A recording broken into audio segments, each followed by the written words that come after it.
Night terrors. Due to a printing error, there's only one script to pass around, so the actors don't have time to properly learn their lines. Some of the bodies from the channeling power to the main, The Enterprise finds a science ship called the Britannia that has been missing for 29 days. There's no damage, it's drifting, and there are life forms, but... I don't know. Something... That was probably her best one so far. An away team goes over and finds the crew murdered except for one Betazoid. But he can't tell them anything because he's catatonic. And Troy can only pick up disconnected phrases when she tries to read his mind. Picard says that the Betazoid is the only one left who knows what happened. But what about that ship's computer? Wouldn't it have anything that could help them? It seems like all they were concerned about was getting the engines running again. But despite finding nothing wrong, they can't get the engines started.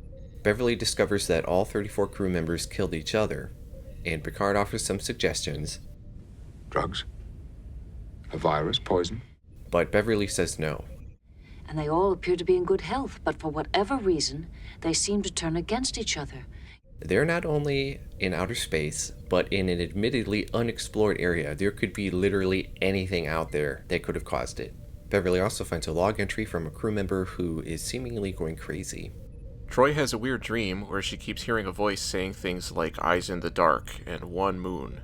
It reminded me a little bit of the original cruise journey towards Feature, but with way shittier effects. An ensign working with Geordi has a weird moment where he says he can hear people on the ship, but Geordi assures him that he must be imagining things. And I thought that kid was going to be the next Wesley. He seriously looked like he was 12 years old. O'Brien's marriage is going great. He accuses Keiko of cheating on him and goes to 10 forward.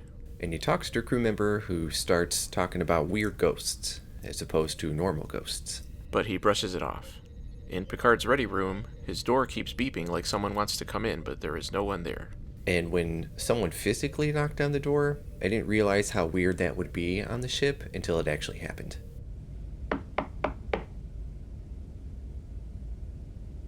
I'm surprised they even understood the concept of knocking. And it turns out it's just Troy and Beverly pulling a prank. They're trying to tow the Britannia, but the Enterprise stops responding as well. And Data determines they're trapped in a Tychon's rift, which drains power as it is expended. He says it's a rupture in space. Does that mean that they're not in space? And where is the energy going exactly, and how is it being drained off of the ship? The plan is to escape by overloading the rift with energy, and of course, the replicator can't make the element they need, because plot. I was surprised that they even brought that up as a possibility, because it seems like something they usually just ignore, but I appreciated that there was at least a reason for it not working, kind of. Yeah, but it's the reason they always use, let me think. Their physiology is too complex. The molecules are too complex. The half-life is too short.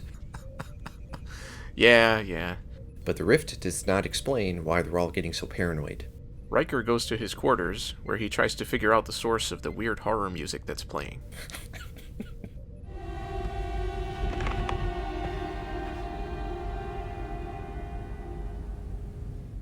And Picard has a good moment in the turbolift when he thinks it's going to smash him, and I thought it was unintentionally funny.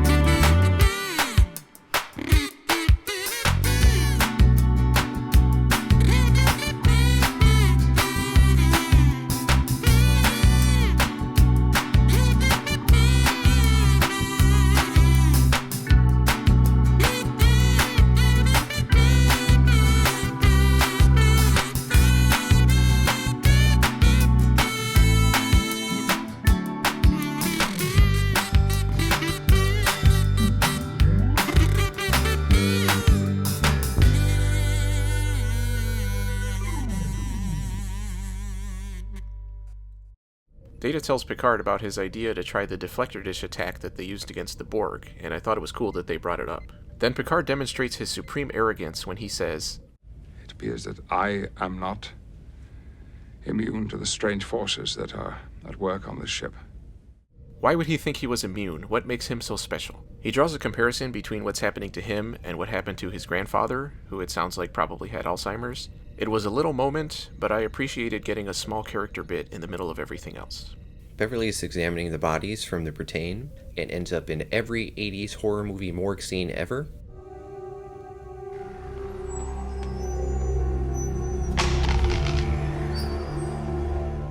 I half expected the freaking Wishmaster to pop up. She discovers that no one has had any dreams since they entered the rift, and they all have a chemical imbalance caused by lack of REM sleep, which will eventually drive them all insane. She claims that the inability to dream is the main cause, and lack of REM sleep is a side effect, but it seemed like it would be the other way around. That would have made more sense. She does say that Troy is the only one on the ship who has been dreaming, and she keeps trying to read the mind of the Betazoid, but she isn't getting anywhere. And the crew is starting to get restless and violent. And I wondered if Guinan was affected, because she seems to be normal, but she doesn't seem to be trying to help anyone else out with what's going on. The main deflector plan fails, and Worf slips away to commit seppuku. But Troy stops him. What a buzzkill. Troy finally figures out that her nightmares are actually a telepathic message, which interferes with the REM sleep frequency, and it's coming from another ship trapped in the rift. And Troy shows that she never made it past first grade math. Once before, you said double. What did you mean? What is double? Data suggests working with the other creatures that are trapped, and Troy decides to try to send them a message through the dream. They want to cause an explosion that will free both ships. And of course, by chance, she glances at the proper element in a list of who knows how many elements and molecules and whatever else was in that list. Though I was extremely impressed with the level of detail in the elements descriptions. She figures out that the one moon the voice kept mentioning refers to the one electron orbiting a hydrogen atom. Data suggests sending hydrogen into the rift and hoping the aliens have something that will interact with it to cause an explosion. Troy will be put to sleep and have 2 minutes to send the message. A fight breaks out in 10 Forward, and there's a very out-of-place comedic moment. It seemed weird to put it at the point of highest tension in the episode. It's a big dumb-looking gun that causes cartoon confetti sparks to drop from the ceiling. That was setting number 1. Anyone want to see setting number 2? I assumed it would have resulted in party streamers flying across the room, but unfortunately no one asks for that. I did. Troy gets her message through with, of course, 10 seconds before everybody dies. And even though she doesn't do anything differently this time when she's trying to contact them, the aliens finally show themselves. And they both manage to escape.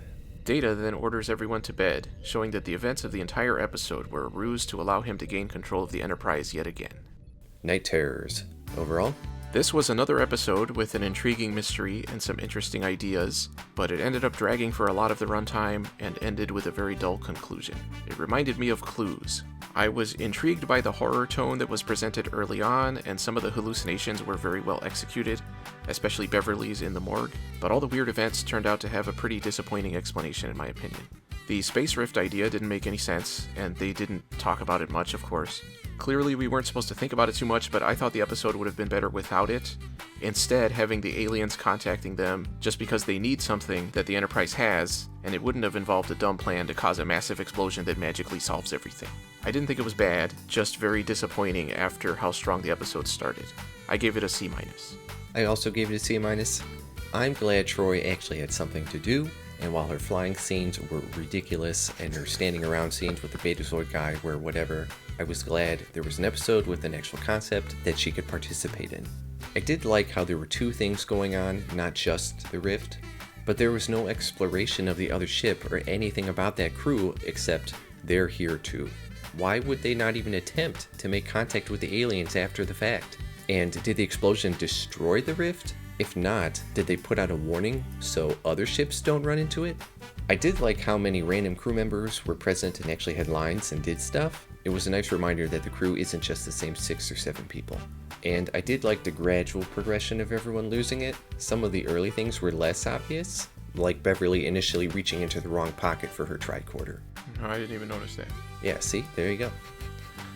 If they knew Data was unaffected, why couldn't non-essential people get hit with some sleep gas until the situation was figured out? It would have prevented all the emotional outbursts and near riots, and I noticed they were also letting people drink in 10 Forward 2, which seemed like a mistake. And were there no other crew members that didn't need REM sleep? There are over 1,000 people on the ship, a lot of them non-human. And the fact that it boils down to a scientific sleep frequency makes it even more likely that different species would be affected differently. It wasn't a terrible episode, but it wasn't particularly strong either, and had more questions than usual by the end.